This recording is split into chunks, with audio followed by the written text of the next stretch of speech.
right, welcome everyone to another edition of Late Night on Base. And today on the podcast, we have Matt from Jeetolax. Now, this guy, I was in a space with him. He hosted a couple weeks back, and let me tell you, a natural voice for radio, for podcasts, for spaces. It's just I couldn't help myself but to get him on the show, and I wanted to get to know him more and hear that sweet, sweet voice. So, Matt from Jeetolax. How you doing today, my friend? I'm good, man. I'm good. Thanks for having me on. I appreciate that. I'm not sure about that like super nice, sweet voice, but yeah, it's not the first time I heard it. But I wish it was like that in real life, man. Like I would get mad compliments. You know how it is, man. It's a little bit different, like in Web3 or on the internet.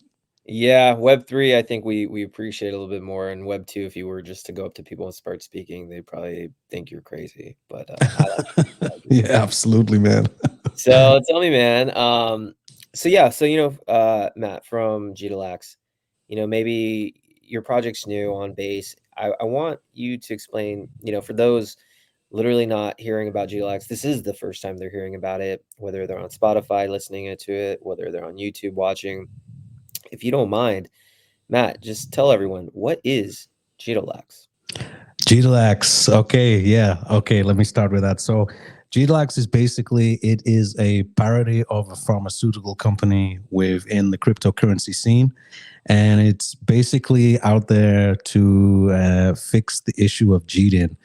So Jeetolax, being this medical company, has fused together this magical pill using Chad nanotechnology that they have spent years in development. I mean, I can just make this up as I go along, you know. We've been a parody. And we basically have reached out and gathered DNA samples from thousands of alpha chats around the world and infused this into a special pill. And you simply take two of these pills a day and it will unleash your inner Chad. Now, what that means in a nutshell is you will basically not be panicking at those 2% dips anymore. No, sir, you won't. When you see Bitcoin drop down by like 2, 5, 10%, you will be chilled.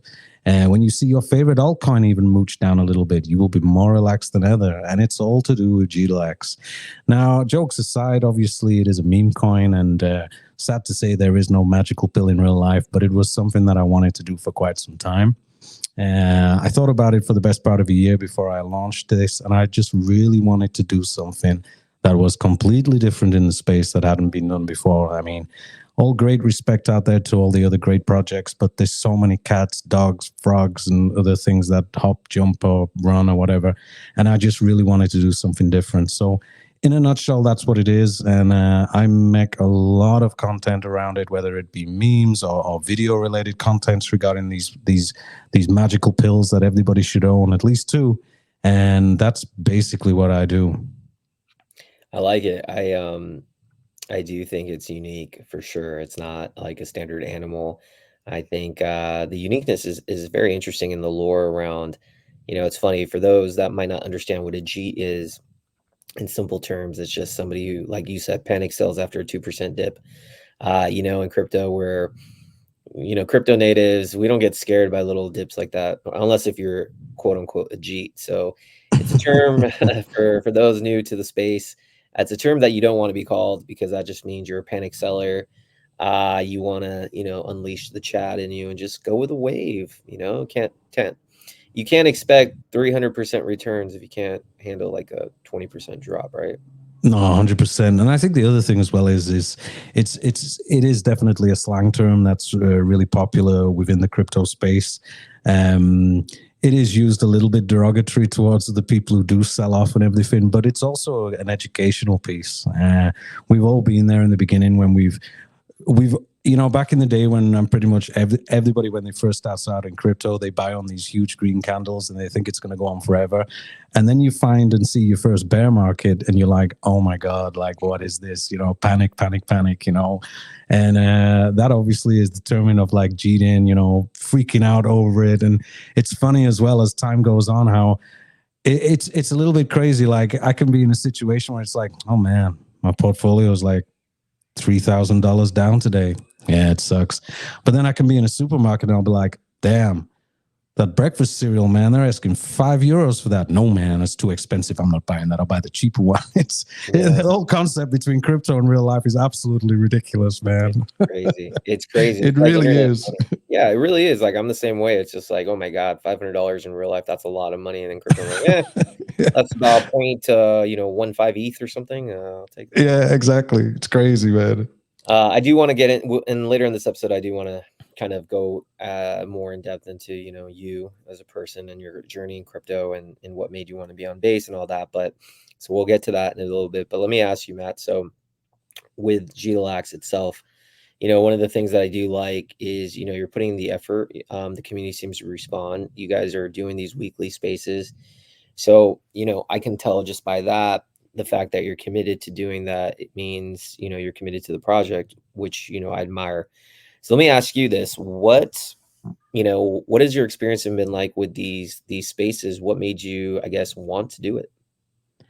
Well, to be honest, the spaces was something that I actually wanted to do before I even launched the project.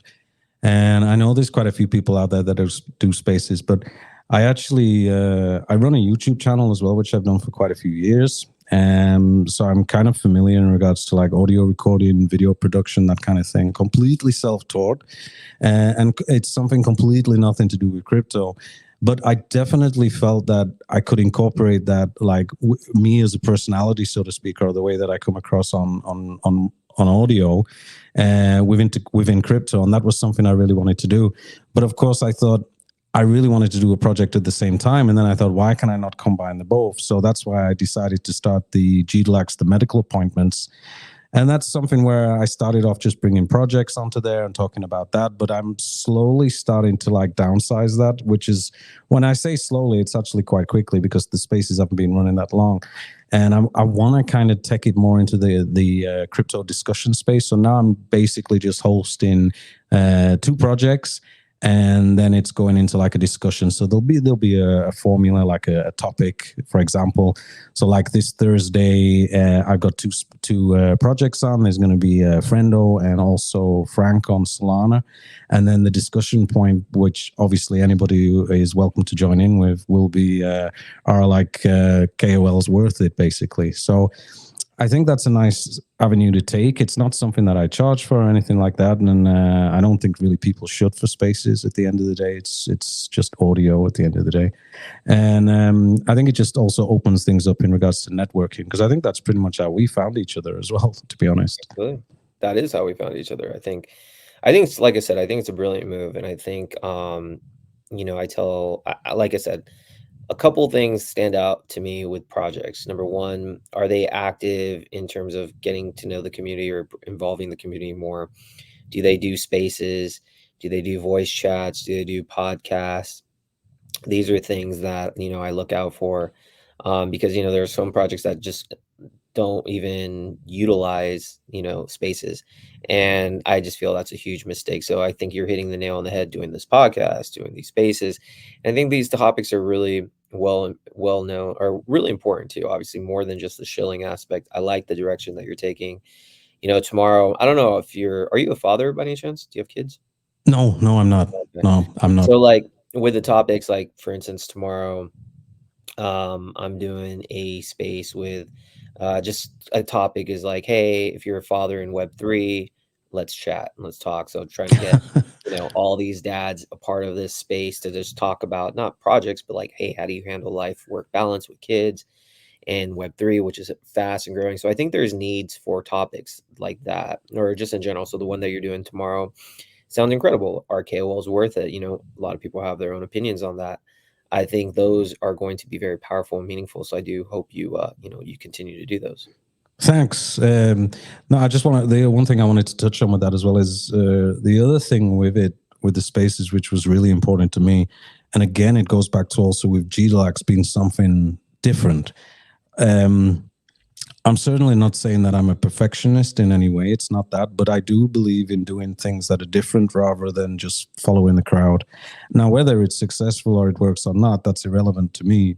As far as I'm concerned, I just want to do something different. So with the spaces, I spend a lot of time listening to spaces, and my take up from it was, it was exactly the same formula that I was coming back. There's a project that would come on and would be like, yeah, my name's John. This is fun coin, and you should buy it. And we went to this market cap, etc., which is fine. But once you've listened to the like third or fourth uh, project that's shilling, it can get a little bit repetitive.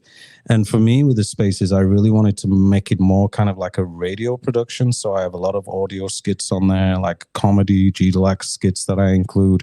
I provide audio based introductions to each project that comes on as well. And this takes a little bit of my time, but I still think it's worth it just to have that kind of difference. And also, when I'm shilling my own project, sometimes I talk. Sometimes, if I've got a minute, I will just play a minute skit, because I can guarantee you the people will remember that audio based rather than all of the other projects that are just repeating the same conversation, of this is a market cap, blah, blah, blah, blah. It's you have in Web3, and especially in meme culture, you have to really do something that kind of like sticks out from the rest, so to speak. Absolutely, absolutely, and I think one of the things that do stick out is doing these podcasts. It's a little bit different, more in depth as to, you, who you are, the project, and, people can like, listen to it on their drive home. I think spaces, there's definitely a need, but yeah, to stand out, I think you need to do things a little differently, and I know you guys are doing it. And yeah, I'm impressed. I'm impressed. So let me turn on to this question. And also, you're right, the networking is great. By hosting spaces, you get to meet great people, and that's how we met. But yeah, so Matt, let me ask you this, a couple questions about the project, and then I want to get into you. Um, Running a project's tough, right? Yeah, there's no doubt about it. Any successful project, there's always difficulties. Every project encounters it. It's not just green candles all the way up to 100 million market cap.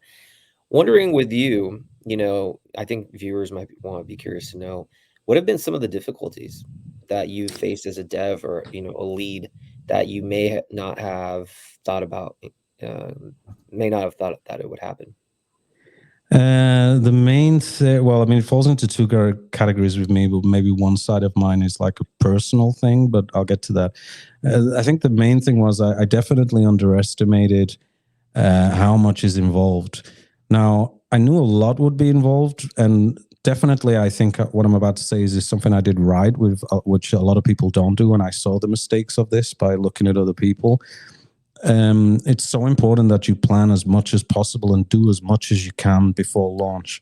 So with Jeetolax, I had the website done. I had the X account verified, blue check done. I had the TG was done for weeks, even though there was nobody in it because I didn't publicize it. But all of the things that I could possibly do before actually launching that smart contract were done, because I knew there was going to be a lot of bombardment in regards to the workload that would come.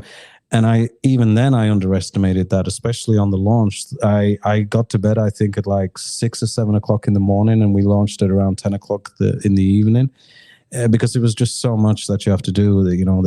When you want to do it right, you're updating the socials, then you've got people screaming at you in the TG, and the other thing as well is I completely underestimated, which thank God it's slowed down, the relentless amount of messages that you receive on Telegram, for example, from every man and his dog from every side of this planet that we live on, basically just wanting to offer you something which will give them some kind of money. And 99.8% will be scams, but it was just unbelievable, man. And yeah, it's not for the how do you say it, like it's not for people who think that it's an easy ride, because it's certainly not.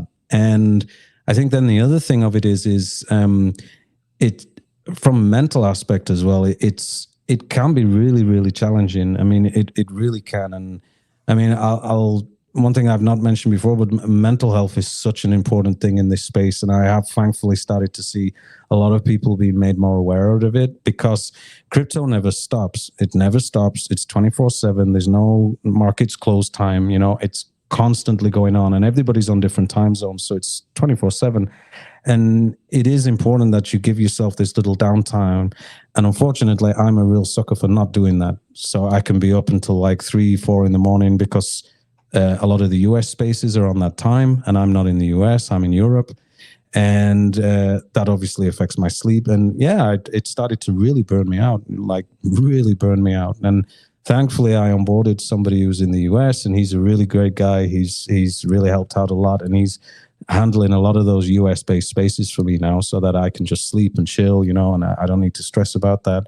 But it is a lot of work, and it's definitely challenging, and it's people should not underestimate it at all. And I think a lot of people that as investors, and I obviously predominantly I was an investor before I ever done. This is the first project I've ever done, and probably the last one I'll ever do, if I'm honest. Um, you don't get it, like investors, they come in the TG. Oh, when's this happening? When's that happening? It's like you have no idea what's going on in the background, And when I've had this mentality myself in the past, thinking like, oh man, what's the team doing? And when you do it yourself, you really start realizing, man, those poor guys, they are working hard. Yeah. Yeah, no, I think there's a lot to be said to that most people don't understand unless you dev your own project or you're the lead or a part of the team that launches it. Most people, especially new people coming in, do just see like, oh, Pepe went from nothing to a billion, $3 billion. Every project should be like this. They made it, so much. But what people don't understand, it's typically that's super rare. But I guarantee you, bigger teams, don't rely just on one person. I think if you're just one person, it's going to be extremely hard to you because my advice to a lot of devs or anything is try to surround yourself with a team. Doesn't mean if you're big or small, you need help. One person can't do it alone because there's a lot at play. And you're right, mental health is something that doesn't get talked about, but you easily can, or anyone can easily lose their sanity. And I think actually one of the discussions you should have when you do a space, and I'll tune in for that one, is if you ever do like a mental health in crypto, I'll gladly tune in because I think there's a lot of pressure from elite for investors thinking, oh, number go up when do this, but they don't understand like you can only control so much. You can't control volume, you can't control people actually buying, but you can really put in the effort and time to get to those places. But certain things are out of your control, and then you have people screaming at you. And one of the things that I always recommend is get Telegram Premium. That way only people can message you as verified users. That's a tip. Yeah. Yeah, I agree with you on that. Telegram Premium is a bit of a godsend. Yeah, Yeah, which and I've so recently got. yeah, no, and I think it's tough, but at the end of the day, one thing I do like about Base, the ecosystem, the investors on Base are a little bit more sophisticated versus like Yeah. a Solana that needs like an instant 100x within the next week.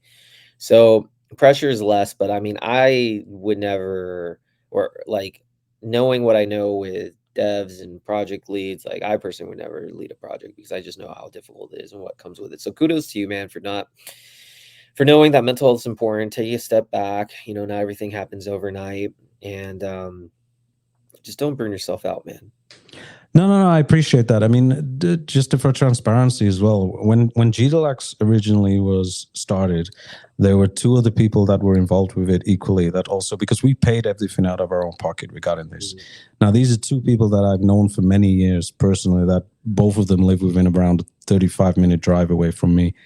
And unfortunately, I mean, whether they listen to this or not, they know the discussions we had. It was the lack, once it was launched, I really felt that the attitude of was like, oh, it's launched, we'll just sit back and chill now. And I was Yeah. literally doing everything. And long story short, I basically just turned around to them and I said, I'm going to take this on my own. We obviously discussed and we dealt with the financial aspect of it, but I said, I am not going to continue doing this for you, basically. So, that's really how it's got to go, because my health is important to me. I mean, a lot of people don't know it, but like I actually have two autoimmune diseases and I have really bad anxiety issues as well, like which affect me in my real world. I can say this because I'm on the mic, and a lot of people would be surprised to hear it, but I'm quite open about it, and it's challenging. It really is challenging, but there are elements within the crypto and especially with GLAX that's actually helped me a lot, and especially because I enjoy helping other people. I Yeah. really enjoy the spaces as well, but it is like so important, and it is something that I will be bringing up as a question in regarding mental health on in crypto as on one of the spaces in the future, because I think there's a lot of people out there that have problems with it that and not that open to talk about it, or people that you'd be really surprised at. Like when I've mentioned it to other people, they're like, "Oh, but man, you sound like this," and it's like, yeah, of course, I'm on a microphone, Yeah. but at like 2 o'clock in the morning or 3 o'clock in the morning when I'm not feeling great, you know what I mean? It's different, it's not real. Come on, get with it. So it is really important that people talk about it more, and I'm definitely a big advocate for that. Well, kudos to you, man, for being vulnerable in those situations. I think a lot of more people will be able to relate to you.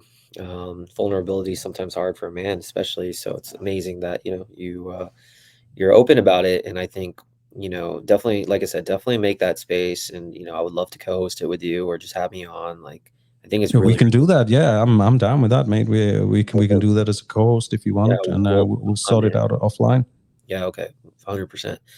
All right, Matt. So a couple things now. Kind of want to get to know. I want to kind of turn some questions into you, a little bit more on a personal level, and then we'll just wrap it up. But Yeah. so tell the Jeetolax community and everyone else listening, like one of the things is, who is besides having your YouTube, what's your journey in crypto like? How long have you been in it? Like what's your story in crypto? So I got into crypto, which was, if I remember rightly, around the early 2018, was it? So I bought the top, man, like most people. Let's So go. yeah, I bought it hard, like back in the Verge days. You remember those days with the Bro, I John remember. McAfee and all of that? Yeah, man, I was Course, there.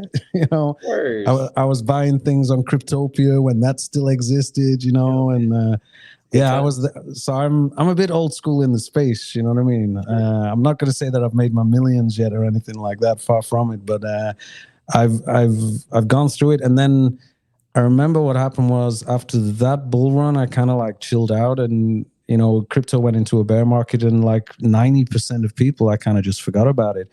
Then the next bulk started to ramp, and I know I was buying, investing, made some money, blah blah blah.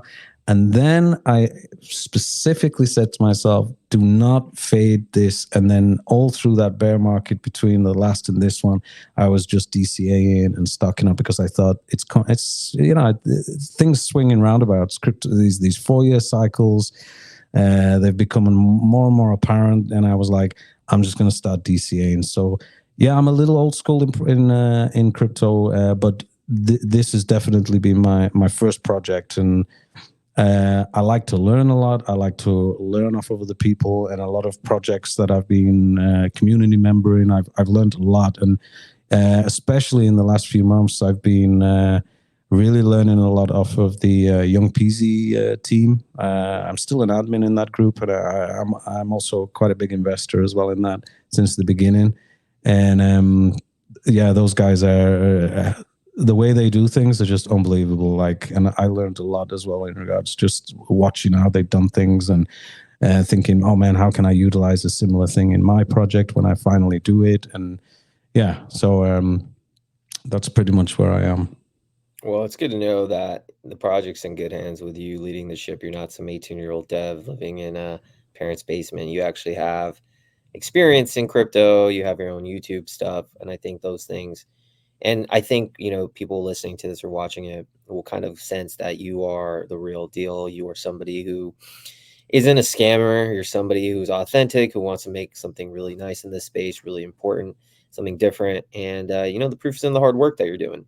And so, No, no, no. You're absolutely right. And I think the other thing as well is, I mean, I won't say who it was for, but like for many years, like before I got into my current profession, I actually was involved in online digital fraud, not as a fraudster, but actually as a preventer for a very large US based company. And I used to prevent them like a hell of a lot of money just dealing with like internal investigations, things like that. So that kind of mindset kind of like followed me within to crypto as well. So I've been rugged before because you can't help that, but I've certainly not been, how do I say it? When people basically, when people say they've been hacked, 99% of the time they've not been hacked. They've just basically done something. So I'm very tech savvy in regards to these kind of things online. And my whole, how do I say it? My, I'm looking for the word in English now. My morals, that's what I was going to say. Yeah.